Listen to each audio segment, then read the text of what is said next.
Greetings and welcome to the AMD fourth quarter and full year 2024 conference call.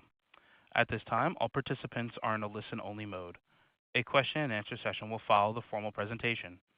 If anyone should require operator assistance, please press star 0 on your telephone keypad. And as a reminder, this conference is being recorded. It is now my pleasure to introduce to you Matt Ramsey, Vice President of Investor Relations. Thank you, Matt. You may begin. Thank you, and welcome to AMD's fourth quarter and full year 2024 financial results conference call. By now, you should have had the opportunity to review a copy of our earnings press release and accompanying slides. If you have not had the chance to review these materials, they can be found on the Investor Relations page of AMD.com. We will refer primarily to non-GAAP financial measures during today's call. The full non-GAAP to GAAP reconciliations are available in today's press release and slides posted on our website.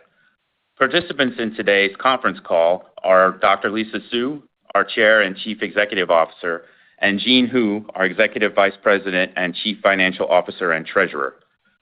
This is a live call and will be replayed via webcast on our website.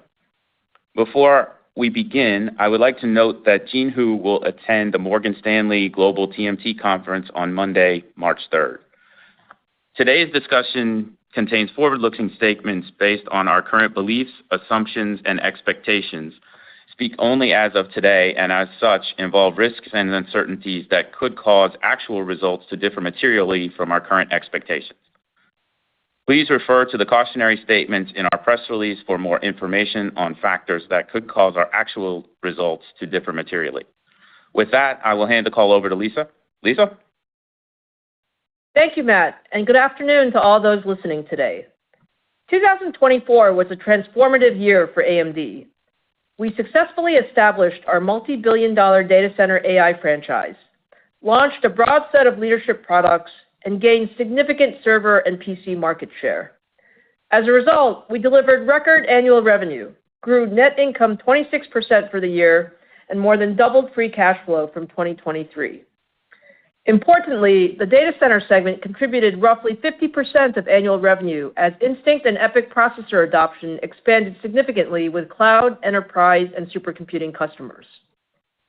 Looking at our financial results, fourth quarter revenue increased 24% year over year to a record $7.7 billion, led by record quarterly data center and client segment revenue, both of which grew by a significant double-digit percentage. On a full-year basis, annual revenue grew 14% to $25.8 billion, as data center revenue nearly doubled and client segment revenue grew 52%, more than offsetting declines in our gaming and embedded segments.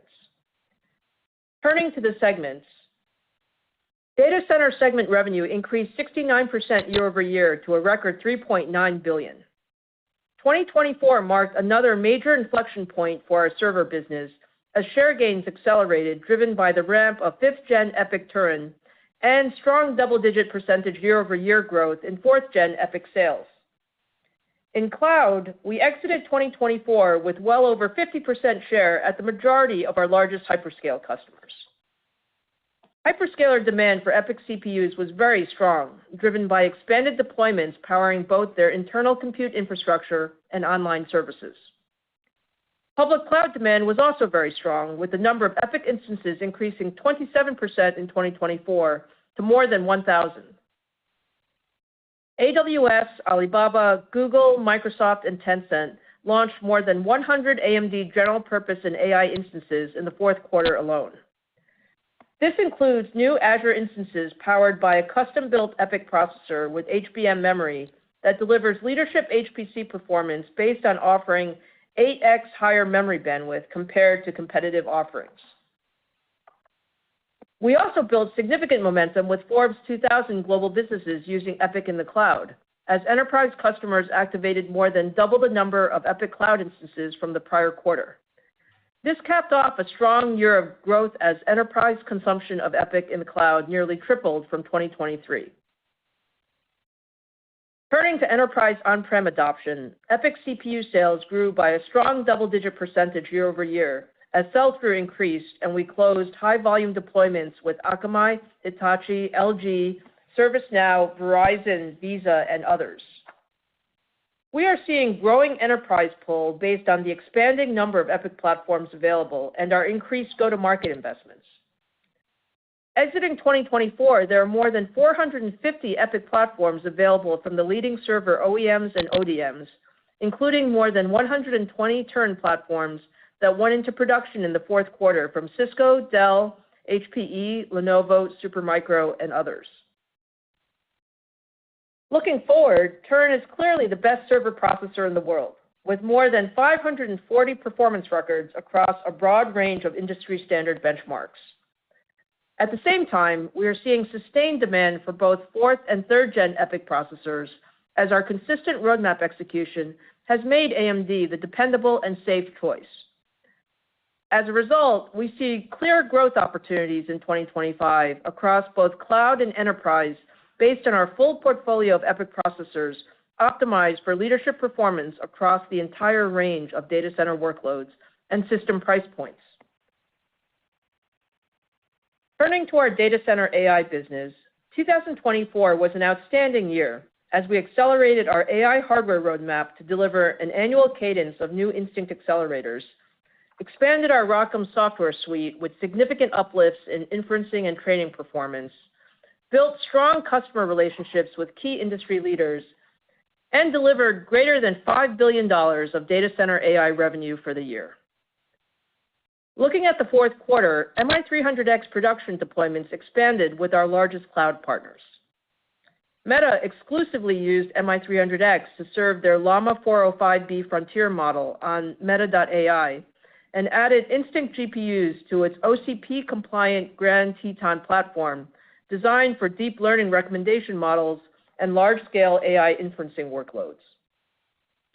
Microsoft is using MI300X to power multiple GPT-4-based Copilot services and launch flagship instances that scale up to thousands of GPUs for AI training and inference and HPC workloads. IBM, DigitalOcean, Vultr, and several other AI-focused CSPs have begun deploying AMD Instinct accelerators for new instances. IBM also announced plans to enable MI300X on their watsonx AI and data platform for training and deploying enterprise-ready generative AI applications. Instinct platforms are currently being deployed across more than a dozen CSPs globally, and we expect this number to grow in 2025. For enterprise customers, more than 25 MI300 series platforms are in production with the largest OEMs and ODMs.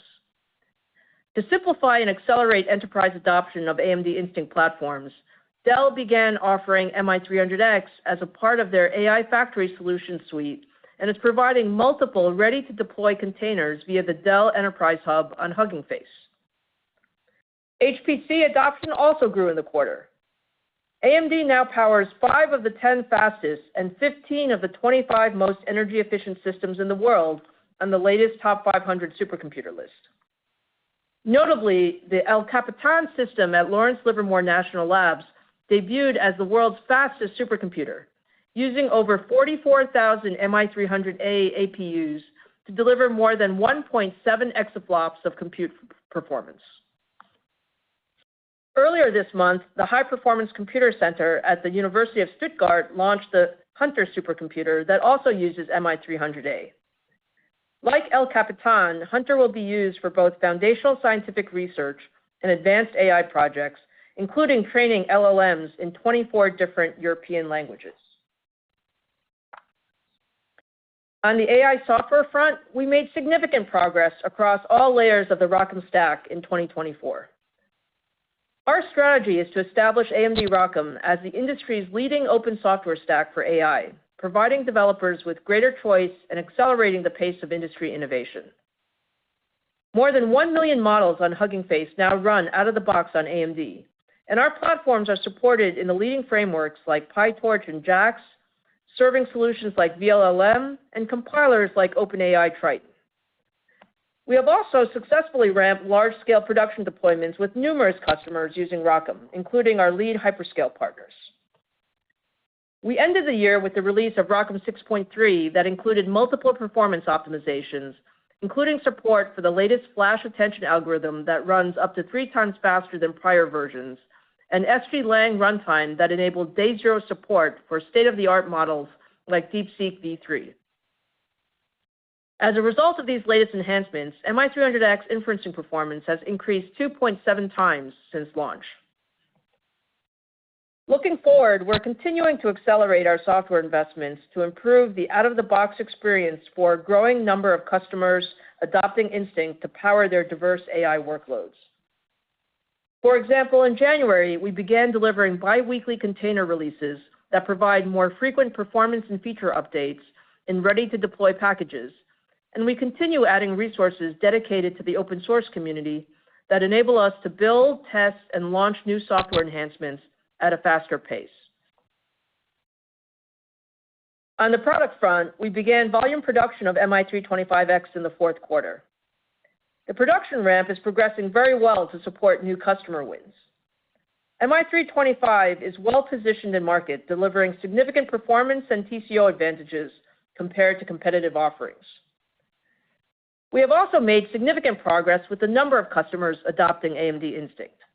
For example, we recently closed several large wins with MI300 and MI325 at Lighthouse AI customers that are deploying Instinct at scale across both their inferencing and training production environments for the first time. Looking ahead, our next generation MI350 series featuring our CDNA 4 architecture is looking very strong. CDNA 4 will deliver the biggest generational leap in AI performance in our history, with a 35x increase in AI compute performance compared to CDNA 3. The silicon has come up really well. We were running large-scale LLMs within 24 hours of receiving first silicon, and validation work is progressing ahead of schedule. The customer feedback on MI350 series has been strong, driving deeper and broader customer engagements with both existing and net new hyperscale customers in preparation for at-scale MI350 deployments. Based on early silicon progress and the strong customer interest in the MI350 series, we now plan to sample lead customers this quarter and are on track to accelerate production shipments to mid-year. As we look forward into our multi-year AMD Instinct roadmap, I'm excited to share that MI400 series development is also progressing very well. The CDNA Next architecture takes another major leap, enabling powerful rack-scale solutions that tightly integrate networking, CPU, and GPU capabilities at the silicon level to support Instinct solutions at data center scale. We designed CDNA Next to deliver leadership AI and HPC flops while expanding our memory capacity and bandwidth advantages and supporting an open ecosystem of scale-up and scale-out networking products. We are seeing strong customer interest in the MI400 series for large-scale training and inference deployments and remain on track to launch in 2026. Turning to our acquisition of ZT Systems, we passed key milestones in the quarter and received unconditional regulatory approvals in multiple jurisdictions, including Japan, Singapore, and Taiwan. Cloud and OEM customer response to the acquisition has been very positive, as ZT's systems expertise can accelerate time to market for future Instinct accelerator platforms. We have also received significant interest in ZT's manufacturing business. We expect to successfully divest ZT's industry-leading US-based data center infrastructure production capabilities shortly after we close the acquisition, which remains on track for the first half of the year. Turning to our client segment, revenue increased 58% year over year to a record $2.3 billion. We gained client revenue share for the fourth straight quarter, driven by significantly higher demand for both Ryzen desktop and mobile processors. We had record desktop channel sellout in the fourth quarter in multiple regions, as Ryzen dominated the best-selling CPU lists at many retailers globally, exceeding 70% share at Amazon, Newegg, MindFactory, and numerous others over the holiday period.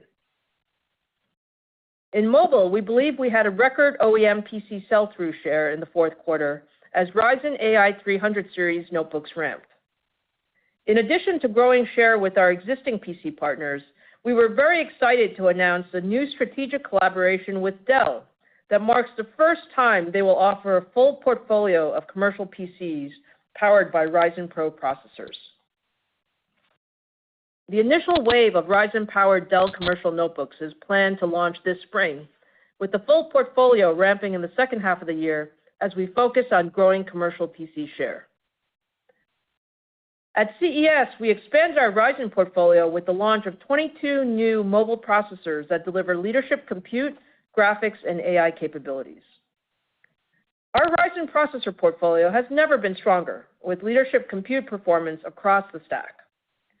For AI PCs, we are the only provider that offers a complete portfolio of CPUs, enabling Windows Copilot+ experiences on premium ultra-thin, commercial, gaming, and mainstream notebooks. Looking into 2025, we're planning for the PC TAM to grow by a mid-single-digit % year-on-year. Based on the breadth of our leadership client CPU portfolio and strong design win momentum, we believe we can grow client segment revenue well ahead of the market.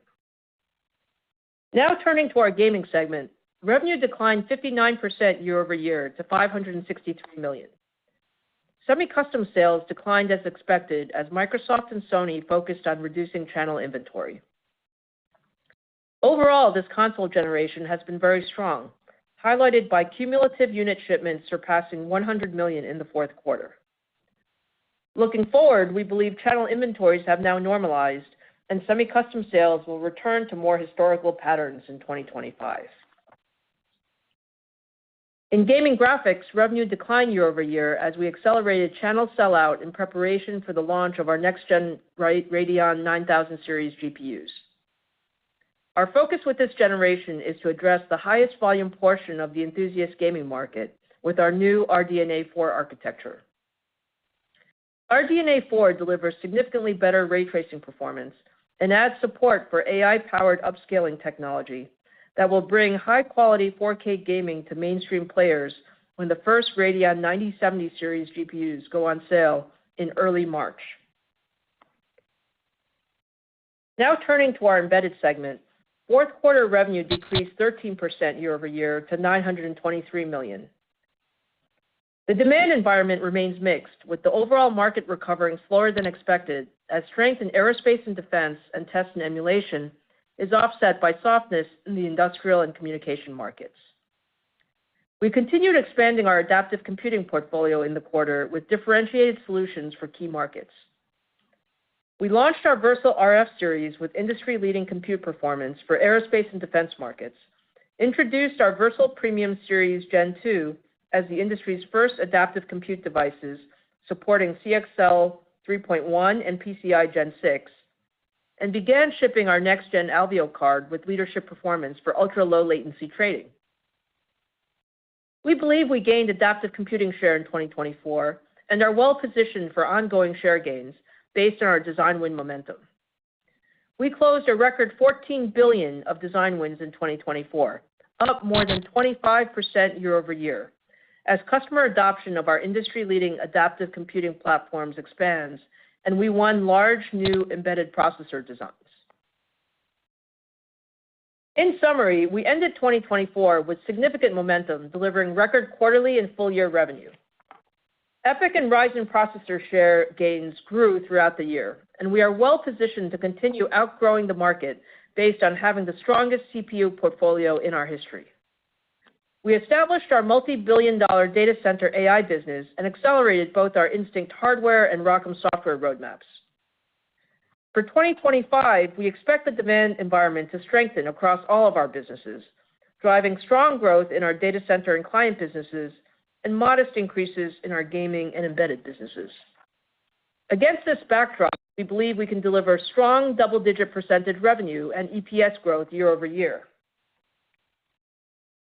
Looking further ahead, the recent announcements of significant AI infrastructure investments like Stargate and latest model breakthroughs from DeepSeek and the Allen Institute highlight the incredibly rapid pace of AI innovation across every layer of the stack, from silicon to algorithms to models, systems, and applications. These are exactly the types of advances we want to see as the industry invests in increased compute capacity while pushing the envelope on software innovation to make AI more accessible and enable breakthrough generative and agentic AI experiences that can run on virtually every digital device.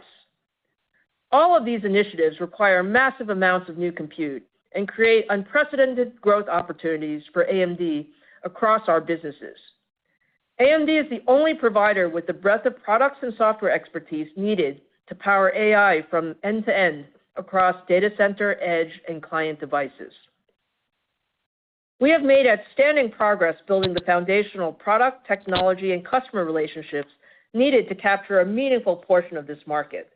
And we believe this places AMD on a steep long-term growth trajectory led by the rapid scaling of our data center AI franchise from more than $5 billion of revenue in 2024 to tens of billions of dollars of annual revenue over the coming years. Now I'd like to turn the call over to Jean to provide some additional color on our fourth quarter and full year results. Jean? Thank you, Lisa, and good afternoon, everyone. I'll start with a review for our financial results and then provide our current outlook for the first quarter of fiscal 2025. AMD executed very well in 2024, delivering record revenue of $25.8 billion, up 14%, driven by 94% growth in our data center segment and 52% growth in our client segment, which more than offset headwinds in our gaming and embedded segments. We expanded gross margin by 300 basis points and achieved earnings per share growth of 25% while investing aggressively in AI to fuel our future growth. For the fourth quarter of 2024, revenue was a record $7.7 billion, growing 24% year-over-year, as strong revenue growth in the data center and the client segment was partially offset by lower revenue in our gaming and embedded segments.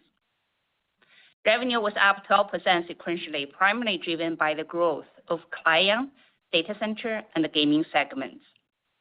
Gross margin was 54%, up 330 basis points year-over-year due to a favorable shift in revenue mix with higher data center and client revenues, lower gaming revenue, partially offset by the impact of lower embedded revenue. Operating expenses were $2.1 billion, an increase of 23% year-over-year, as we invested in R&D and marketing activities to address our significant growth opportunities. Operating income was a record of $2 billion, representing 26% operating margin. Taxes, interest, and other was $249 million net expense.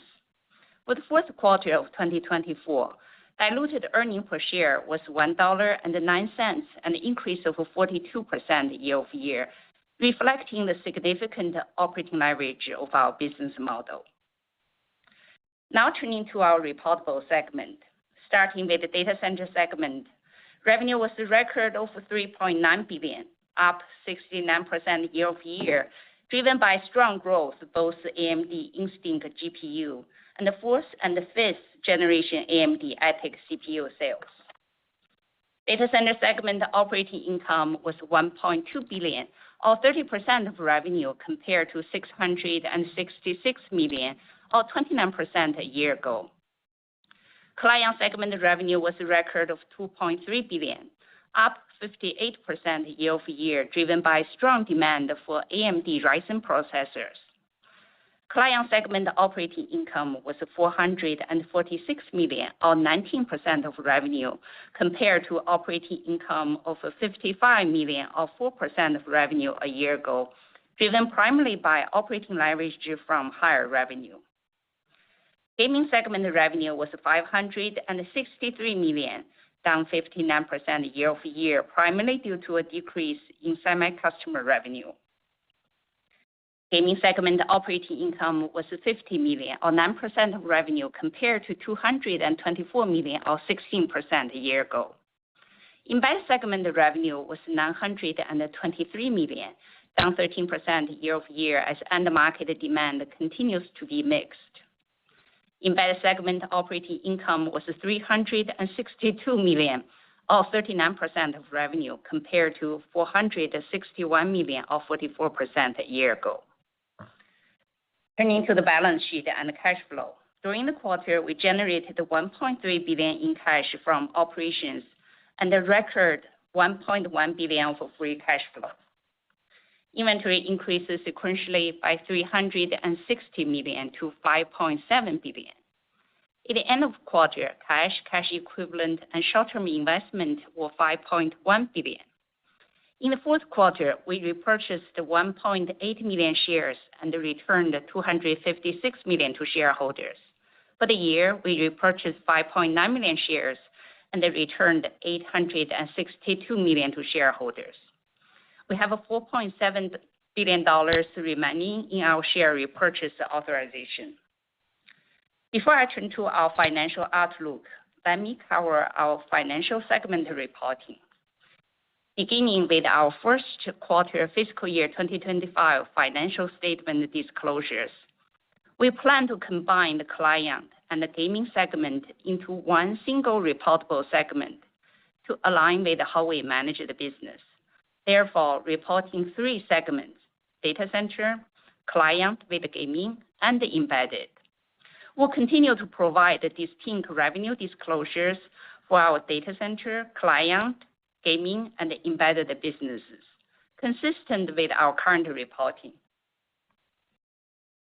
Now turning to our first quarter of 2025 outlook. We expect revenue to be approximately $7.1 billion, plus or minus $300 million, up 30% year-over-year, driven by strong growth in our data center and the client businesses, more than offsetting a significant decline in our gaming business and a modest decline in our embedded business. We expect revenue to be down sequentially approximately 7%, driven primarily by seasonality across our businesses.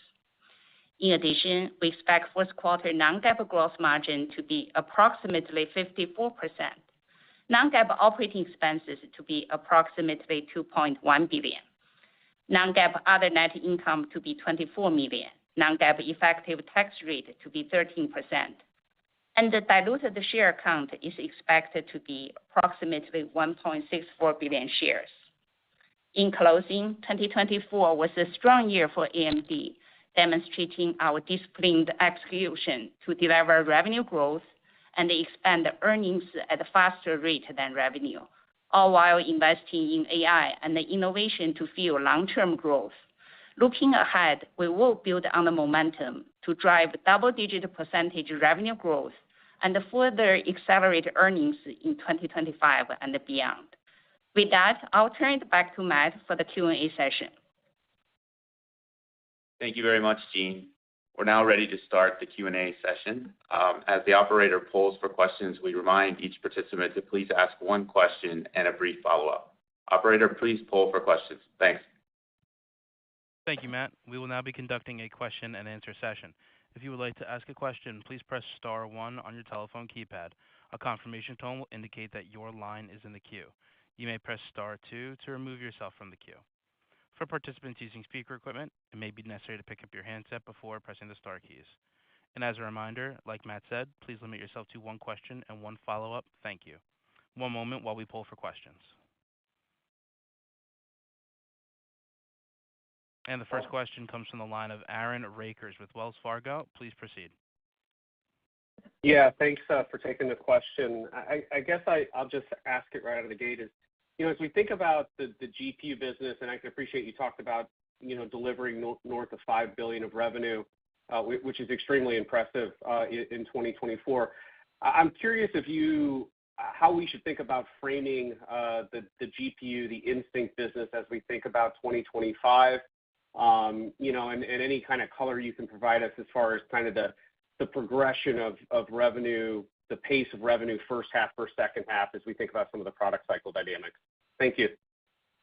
Sure, Aaron. Thanks for the question. So first of all, look, we were very pleased with how we finished 2024 in terms of the data center GPU business. I think the ramp was steep as we went throughout the year, and the team executed well. Going into 2025, as I mentioned in the prepared remarks, we're actually very happy with the progress that we're making on both the hardware roadmaps and the software roadmaps. So on the hardware side, we launched 325 at the end of the fourth quarter, started shipments then.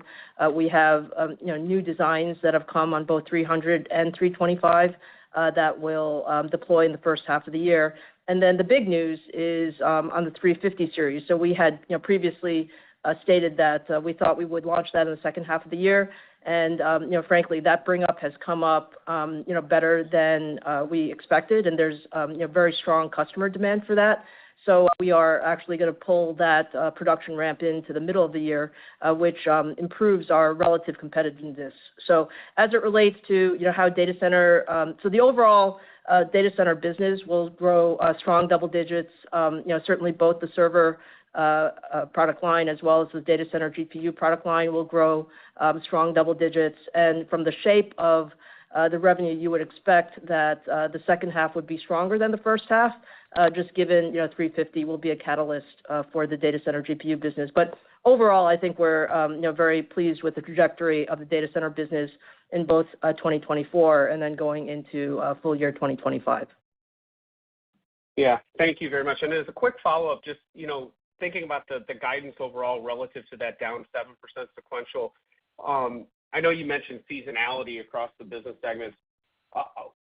Are you assuming that you're down sequentially in data center in total in 1Q, and how do I frame that relative to seasonality? Thank you. Yeah, sure, Aaron. So let me give you some more color on the Q1 guide. So Q1 guide was down 7% sequentially, as Jean mentioned. And the way that breaks out in each of the segments, assume that data center would be down just about that average, so the corporate average. We would expect the client business and the embedded business to be down more than that, just given where seasonality is for those businesses. And then we would expect, gaming business will be down a little less than that. And that's a little atypical from a seasonality standpoint, but we're coming off of a year when there was a lot of, let's call it, inventory normalization. And now that inventory has normalized, we would expect that that would be down a little bit less than the corporate average. And the next question comes from the line of Timothy Arcuri with UBS. Please proceed with your question. Thanks a lot. I wanted to ask about the server CPU business. Jean, I think you have said in the past that core count is going to grow mid to high teens, and as long as your competitor is not super aggressive on pricing, that your business should grow roughly that much as well.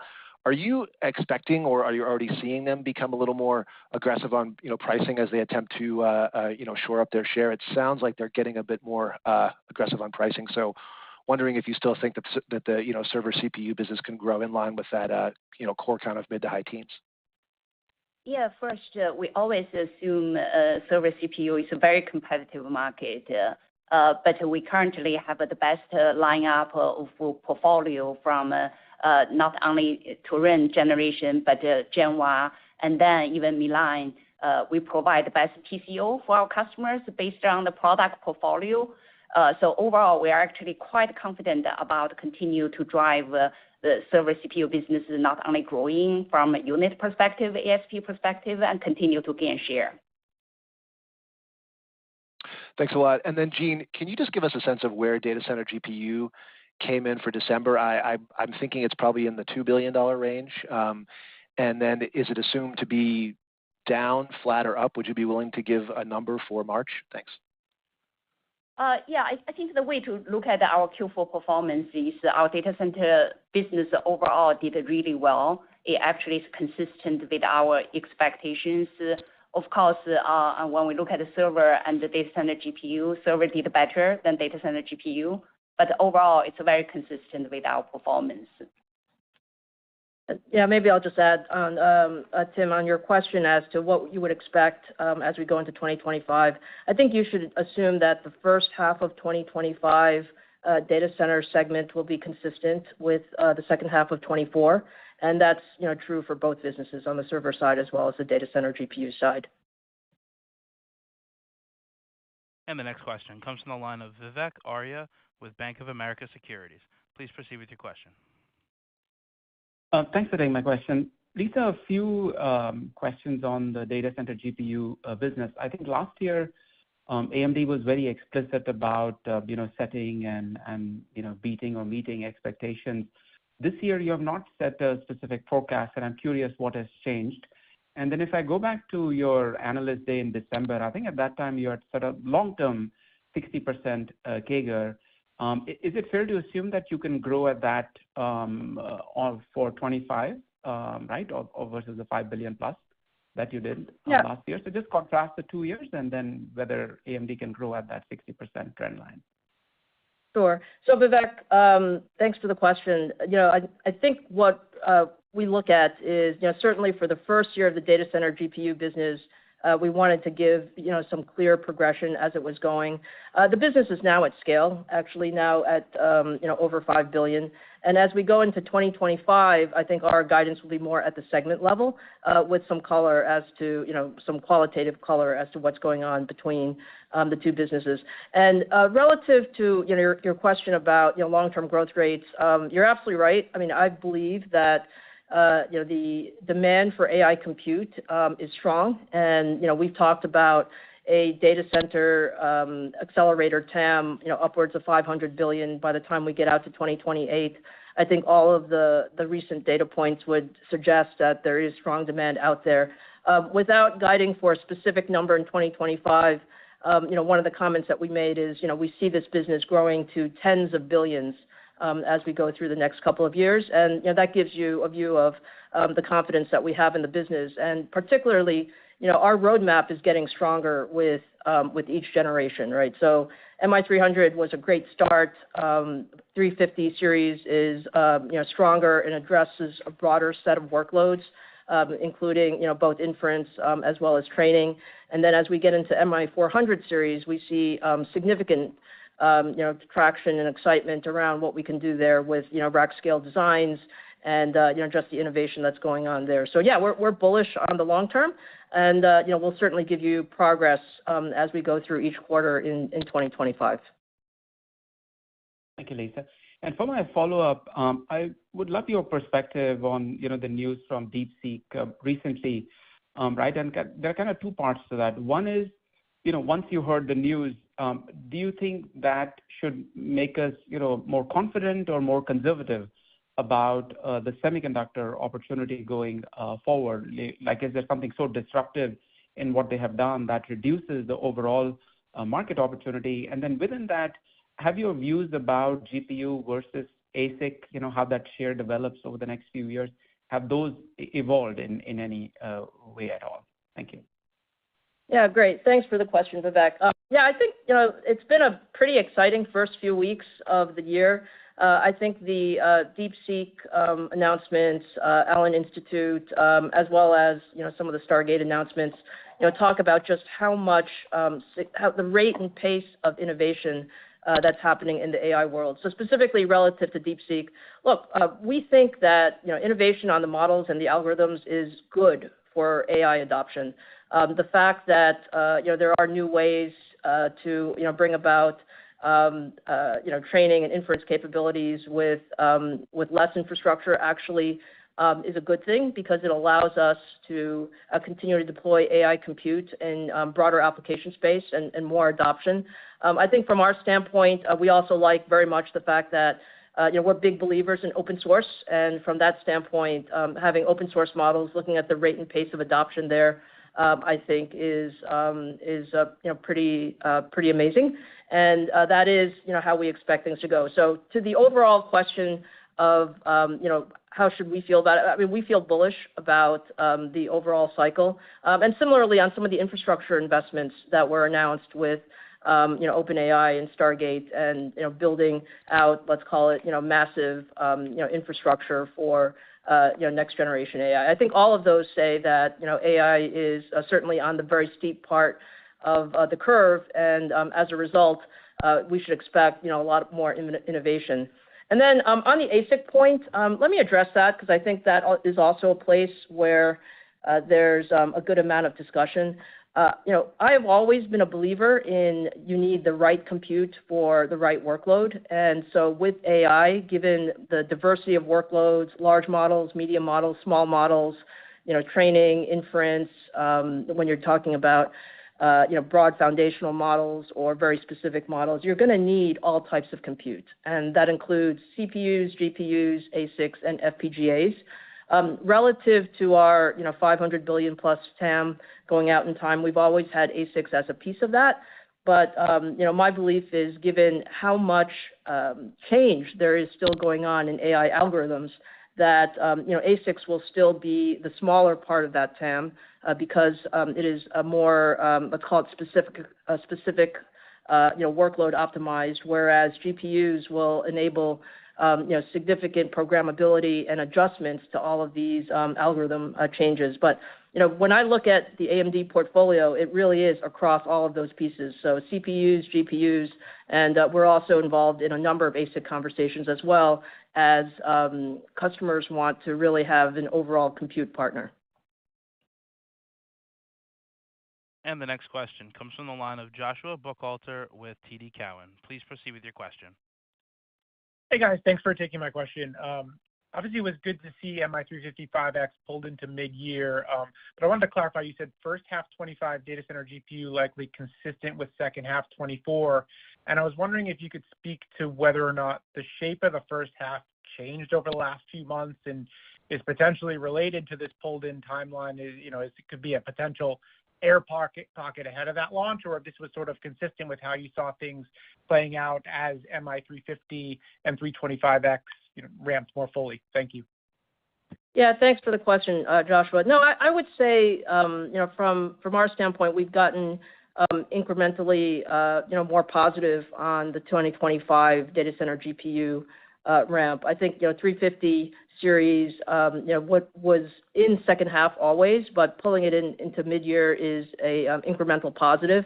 And from a first half, second half statement, as I mentioned, we have some new important AI design wins that are going to be deployed with 300 and 325 in the first half of the year. But with 350 series, we end up with more content. I mean, it's a more powerful GPU. ASPs go up, and you would expect larger deployments that include training and inference in that time frame. So the shape is similar to what we would have expected before. Thank you. And believe it or not, I'm going to ask a question on client. Obviously, the growth number in the fourth quarter, was certainly higher than our model. Could you clarify the drivers of the strength across desktop, notebook, and enterprise, and how we should think about 1Q and in particular, to put it bluntly? I mean, are you worried at all about inventory buildup given how much your client revenue has outperformed the broader PC market in the second half of the year? Thank you. Yeah, thanks for the question. Our client business performed really well throughout 2024, and Q4 was a very strong quarter. There are a couple of reasons for that, so we should go through that. We don't believe there's some substantial inventory buildup. We actually think that what we're seeing is very strong adoption of our new products. So on the desktop side, we saw our highest sellout in many years. As we went through the holiday season, launching our new gaming CPUs, frankly, they have been constrained in the market, and we've continued shipping very strongly, through the month of January as, we're catching up with some demand there. So desktop business was very strong. And on the notebook side, we also saw a number of our OEM partners launching new AI PCs with, the slew of new mobile part numbers that we announced at CES.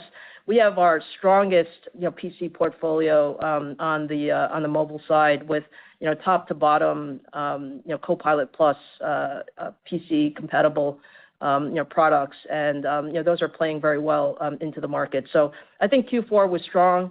I know that there was some commentary about whether there were pull-ins relative to tariffs. We didn't see that in the fourth quarter. I think, as I said, we saw strong sellout.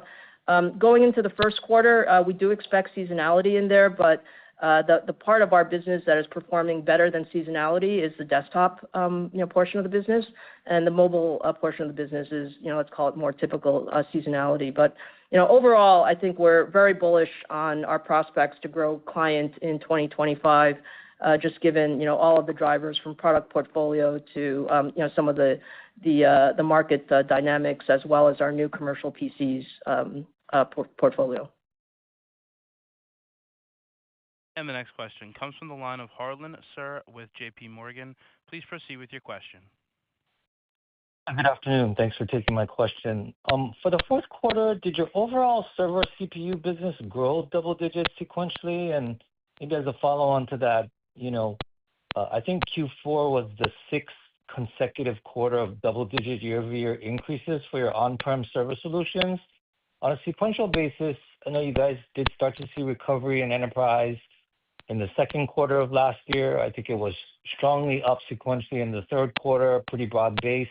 Did enterprise servers grow sequentially in Q4? And Lisa, how do you see the share prospects in this segment as you step into 2025? Yeah, Harlan, thanks for the question. So I think as Jean mentioned earlier, so in the fourth quarter, we did see a sequential double-digit growth in our server business. We saw that in both cloud and enterprise. I think the server business has been performing extremely well. We're continuing to grow our cloud footprint with more workloads as we have the strength of the Turin portfolio in addition to Genoa and Milan. And then to your question on enterprise, I do believe we're seeing some strong traction in the enterprise. I think what's helping us there is, frankly, we've invested a lot more in go-to-market, and the go-to-market investments are paying off. The enterprise sales cycle is often a 6 to 9 month sales cycle. But as we've invested more resources in it throughout 2024, we've seen that convert into a significant number of new POCs that are now converting into volume deployments. And as we go through into 2025, from a competitiveness standpoint, we have a very strong portfolio across every price point, every core count, every workload. So I think we see a strong 2025 for server CPUs. I appreciate that. Networking is a very critical part of the AI infrastructure, becoming even more important. There seems to be this misconception that AMD is behind the curve here, yet you're keeping pace, kind of leveraging the incumbent Ethernet technology, strong installed ecosystem. You guys are spearheading the Ultranet Ethernet Consortium. You've got your Infinity Fabric technology for scale-up connectivity. So as you continue to drive customer adoption of your overall AI platforms, what's the feedback been like on your AI networking architectures and any networking-related innovations the team's going to be bringing to the market this year? Yeah, thanks, Harlan, for that question. No question, networking is an extremely important part of the AI solution, and it's an area that we have been investing and spending quite a bit of effort with our customers and our partners jointly. The way to think about it is that our networking proof points are actually increasing as we're going from MI300 to MI325 to MI350 to MI400. So in each of those points, we're increasing the number of proof points. I think people want to see more clusters of ours. Certainly on inference, we've shown great performance and total cost of ownership. We are now also have a number of training systems that we are putting on board. And the important part there is the networking. We have worked very closely with our partners on Ethernet. We believe that this is the right technology for the future. In addition to third-party networking solutions, we're also with our Pensando team developing our own in-house AI NIC that Forrest mentioned at our Q4 Advancing AI event. And as we look forward, working with our customers, we are actually standing up full rack solutions at both the 350 level as well as in the MI400 series. So I think the net of it is we believe that, yes, it is absolutely very important. And in addition to all of the hardware and software work, the system level scaling is super important. And we are on track to deliver that with our roadmap. And the next question comes from the line of Blayne Curtis with Jefferies. Please proceed with your question. Hey, thanks for taking my question. Lisa, I just want to follow up the data center GPU business, obviously very strongly year over year, but it seems for your commentary, the sequential growth kind of slows for the next kind of 3 quarters. So I just want to understand the why. Obviously, you have some new products coming, so maybe it's just the shift to the new products. I also want to just ping your brain on, in terms of when you look at the ASIC storylines, there tends to be a kind of a shift to focus on training versus inference. So just your perspective, I know a lot of your workloads initially were inference. Are you seeing any shift in terms of the demand from your customers between training and inference as well? Yeah, sure, Blaine. Look, the way I would say it is, we saw a tremendous growth as we built up the data center GPU business throughout 2024. So I think what we're seeing is, we're continuing to do new deployments. We're continuing to bring on new customers.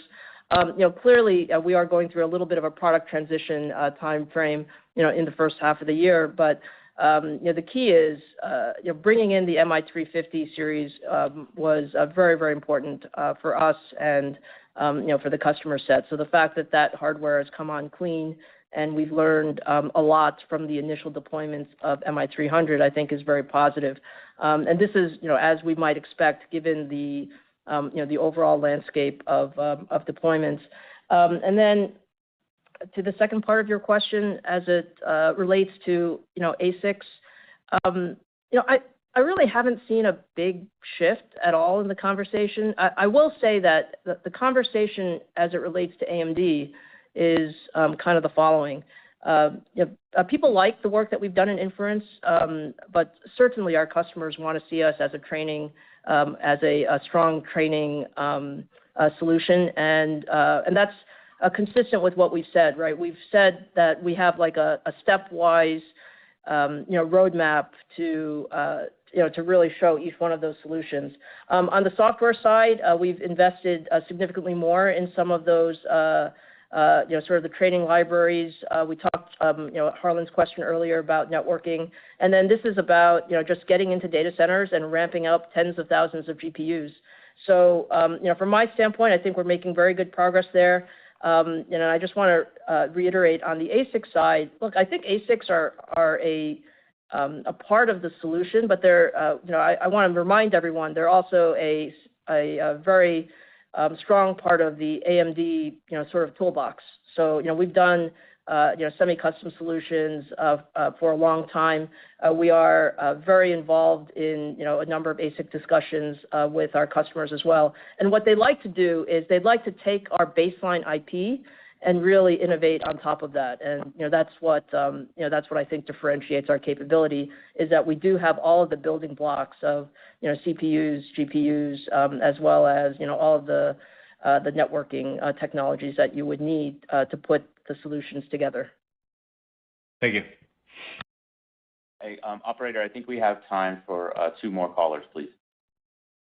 Okay. The next question comes from the line of Stacy Rasgon with Bernstein Research. Please proceed.